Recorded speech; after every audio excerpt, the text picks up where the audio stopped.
good morning. So, ngayon mga darling, nag-ano lang ako dito, sobrang aga.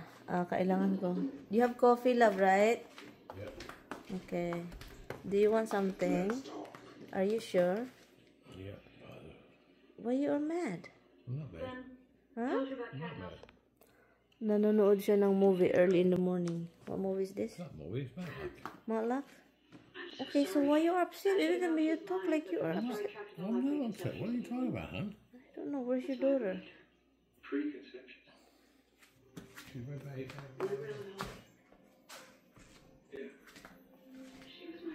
So, nag-ano ako mga loves kahapon, nag-harvest ako ng kangkong, and then ang ginawa ko sa kangkong, sabi ko, itry ko nga mag-preserve kasi ang dami ko nang na-preserve na kamatis, mga sili, dami na jalapeno, dami na. So ngayon, try ko siyang preserve. So ang ginagawa ko nito mga loves is, binoboil ko siya, hindi yung boil na boil, i-blend siya lang basta't mainit na tubig, and then parang nalutay na siya. At ito na yun siya. And ito na yun siya, and ang nangyari po dito is, pagkatapos dinidrain ko siya mga loves, ito na pagkatapos niyan kuha ako ng tubig siya ng ice, para kasi kapag hindi ko siya ilagay sa ice nga may tubig, continue yung cooking niya. Then pagkatapos nito cool down na siya, i-drain natin, and then ilagay natin siya sa freezer. Yun yung gagawin ko. Yan. So yun siya mga loves. So magkape lang ako I'm going to have coffee. I'm going to have some bread and coffee, love. He doesn't really listen to me. It's just, hindi talaga siya makikinig. Who is texting you? I do. But when I'm talking, you don't listen.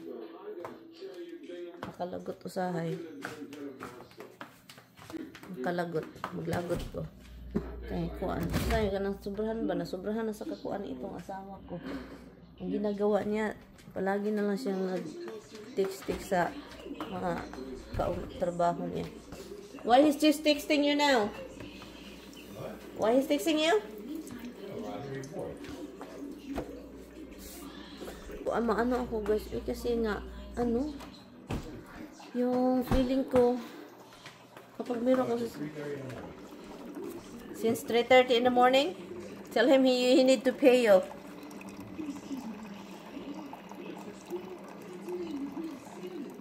Ito yung kaibigan niya na may-ari ng pinagtatrabahuan yan. Kaibigan kasi.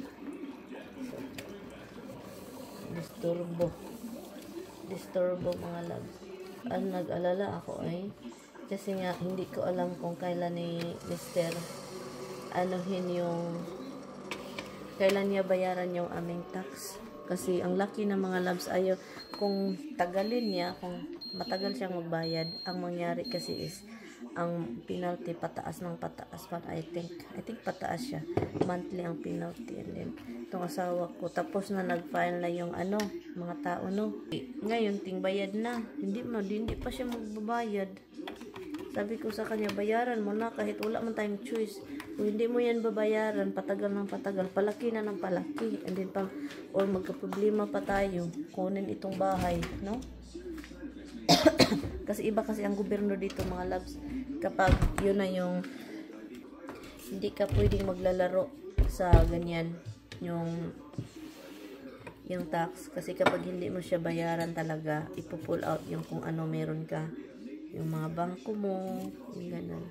Bangko or bahay, yung mga may value ba? Alahas. So, problemado mga loves. Meron namang pera. Okay, meron naman. Kasi kung kumita kami ni Tami dalawa, sa akin at sa kanya, of course, nag-save kami, Nag-save kaming dalawa. Pero alam mo, yung I think nanghihinayang itong ibigay ang pera mga loves sa gobyerno. Kasi dito tax ka lang ng tax. Grabe ang laki ng mga tax. Hindi mo maiwasan na magbayad ng tax. And then, parang ang sayang naman, bakit naman magbayad tayo dito sa mundo? Maisip ko ba? Pati mga maisip ko ba na bakit magbabayad pa tayo dito sa mundo, no? Na ano naman, atin naman itong mundo ginawa ng Panginoon. Minsan talaga matanong ko sarili ko mga loves, dito sa Amerika puro na lang mga tao. Andin ang mga tax na pinagbabayad ng mga tao, no, mapunta lang sa mga ano, sa panahon ngayon napunta sa mga illegal na mga tao na yung mga pumasok dito. Real talk na lang ako talaga kasi ang daming pumapasok dito na napunta doon sa kanila yung mga binabayad ng mga tao. Alam nyo ba, hindi man yan gawa na istorya kasi proven na ba. Meron ng mga nakitang mga tao na ang kakapal ng mukha talaga ng iba. Kakapal ng mukha ng iba. Ang lalaki ng mga account nila, while yung mga homeless, walang pera. Homeless na may citizen dito or mga ano dito, mga veteran na homeless, hindi tinutulungan. Yung mga illegal alien tuloy yung mga tinutulungan. No, itong gobyerno, kung mahal mo yung ano, napunta tuloy tayo sa gobyerno mga loves, kasi talagang ang lalaki ng mga tax dito, ang mga mayayaman, alam nyo yung mga mayayaman at panakot na yun, hindi man yan sila nagbabayad ng malaking tax. May mga ano lang sila, mga style. May mga ano yan sila, sekreto na hindi sila magbayad ng malaking tax. Ang mga regular na mga tao, like kami, nagbabayad ng tax, nagkaluka-luka ng iba nga, walang pangbayad. At saka yun, kaya naging homeless yung iba. Itong asawa ko, sabi ko sa kanya, bayaran mo na, bahala sa Batman. Kahit sayang yung pera. Wala man kaming magawa mga loves. Sabi ko sa kanya, kung ayaw mong bayaran, edi alis tayo dito, ibinta natin ito, bilisan natin. Bilisan natin, alis tayo dito, punta tayo sa Pilipinas. Hindi na nagbalik dito. Sabi ko, kung hindi mo babayaran, layas tayo dito. Layas ako, masaya ako. Punta ako Pilipinas, doon na ako magmanirahan. Yung sabi ko sa kanya. Anyway, bumili ako sa Walmart ng damit, pero kailangan ko siyang labhan hand wash kasi look, meron siyang itim. And kailangan ko din, buti na lang hindi ko siya nilagay sa dryer kasi kung nilagay ko siya sa dryer mga loves, hindi na siya makuha. At ito dong aking ito, nagwidwak ako, ito mang sinuot ko. Oy, hindi ko alam kung bakit sinuot ko to. So ngayon meron siyang oil. So ang gagawin ko is i-spray ko siya mga darling, and then let's see kung makukuha, i-hand wash ko siya at i-brush. So yun yung gawin ko. And so, magbihis ako, maghilamos lang ako mga loves. Naligo ako kahapon. So, ayaw ko maligo ngayon. So, yun yung gawain ko ngayon mga darling.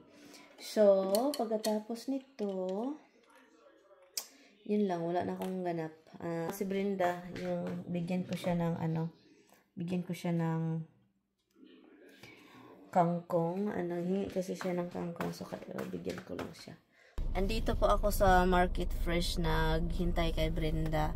Meron akong bibilhin mga darling. Nagkita kami ngayon kasi hindi sana kami magkita, kaso yung hinarvest ko na kangkong kailangan kong ibigay sa kanya, darling. So hintayin ko lang dito si Brenda. Alam niyo, nagsakit ang tiyan ko, nakalimot man ko nga kalibangon man day ko limutan ko na, gusto ko palang malibang. Fresh. Kailangan ko lang bumili ng nagpaano kasi Tami, nagtugon siya, gusto niyang bumili ako ng salad. Gusto din niyang bumili ako ng tawag nito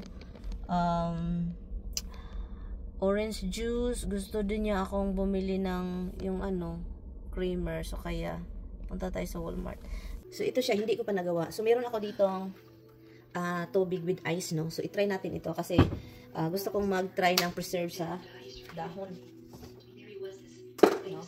So ngayon meron tayo ditong tubig. Ang gagawin lang natin is i-boil natin siya mga loves. Wag lang masyadong boil, no, kasi nga naman kasi ito, yung parang dahon. Hindi naman ito, tawag nito.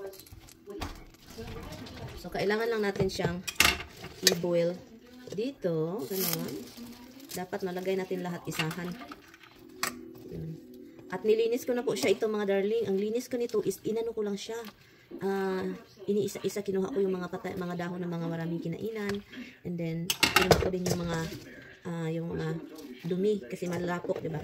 Galing sa loob. So, and then alam niyo bakit mayroong tubig dito with ice? Kasi kailangan natin siya pagkatapos nitong mag-boil, kailangan natin siyang ilagay sa tubig. Sa tubig with ice kasi alam na para hindi siya luto ng luto habang dinidrain natin siya. Kasi kapag hindi natin siya ilagay sa ice na walang tubig na with ice, luto siya ng luto, no? So kailangan natin siyang i-control. Yan. So, kasi gusto kong ma-try. Gusto kong ma-try talaga na maano siya. Mag-preserve ng ganito. Dahon. No. Blanch lang ito mga loves. Hindi ito talaga yung... I did. So, I'm just trying to preserve this. So, hindi natin siya talaga lulutuin mga loves. So, ito siya mga darling. Tapos na, no? So, ito na siya mga loves. Hindi ko talaga siya niluto. Inano ko lang siya sa tubig na mainit. Pagkatapos niyan, i-dry natin siya, no?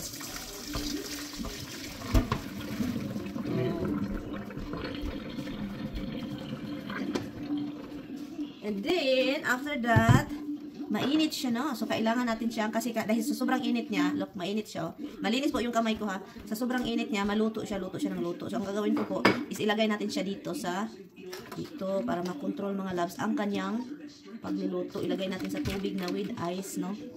Yun. And then, ilagay natin ito mamaya. I-drain na naman natin ito mamaya.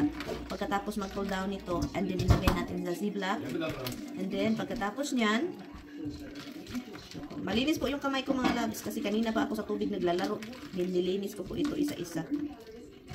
So, ito po yun siya. Kita ko. Ito po siya mga darling, no? Look. Yun, oh.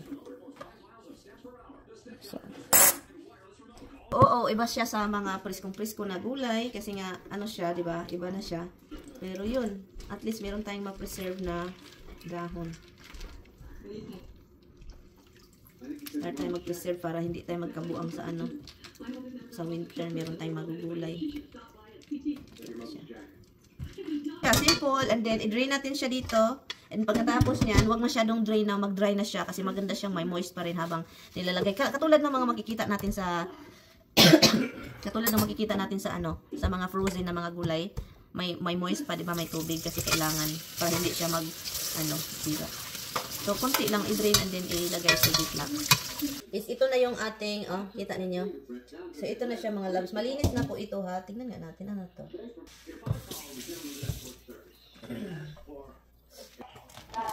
What happened? What happened, love? I'm missing it. Come in and eat your dinner, but she don't listen. She's a hardhead. She's missing. What can I say? So, yan. Ilagay natin ito dito. This is gonna be our first try, mga darling. Do you want egg, Han? Do you want me to cook something for you?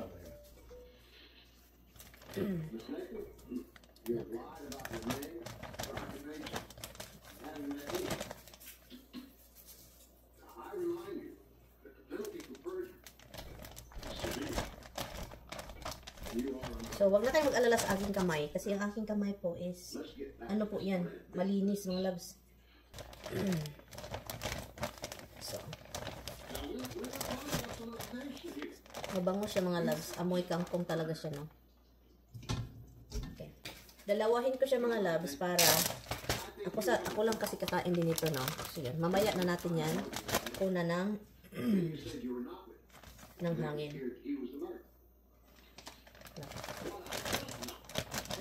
I-spread lang natin siya para flat siya. Para magkasya doon sa ating freezer. Kasi yung ating freezer, alam na this. There you go.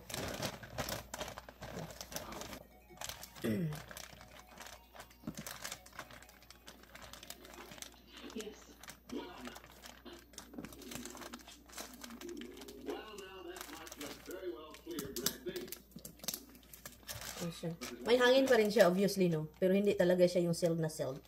Ito din.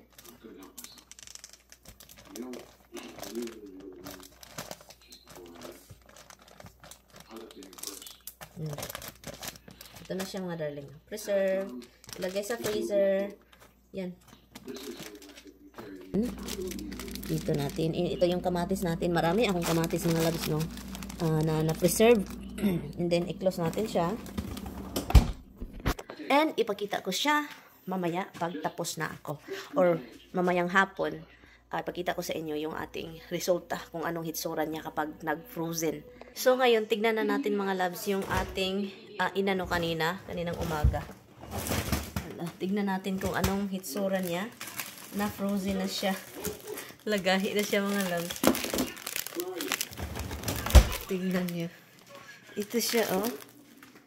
Hala, para talaga siyang nasa tindahan, mga loves, na makikita ninyo. Look, oh. Look. Nag-frozen talaga siya, mga loves. Look. No, tignan niya. So, okay na siya, mga loves. Para siyang yung makikita ninyo na saluyot or tawag nito, malunggay. Yan siya. So, para siyang talagang ganyan. So, ngayon, magluto na ako, mga loves. So, okay naman pala. So, yun lang pala yung gawin ko, mga loves. Tubigin ko ng tubigin yung ating, ating kangkong. And then, kapag i-preserve pala natin. Ganyan pala dapat. Preserve tayo ng preserve para hindi tayo bili ng bili.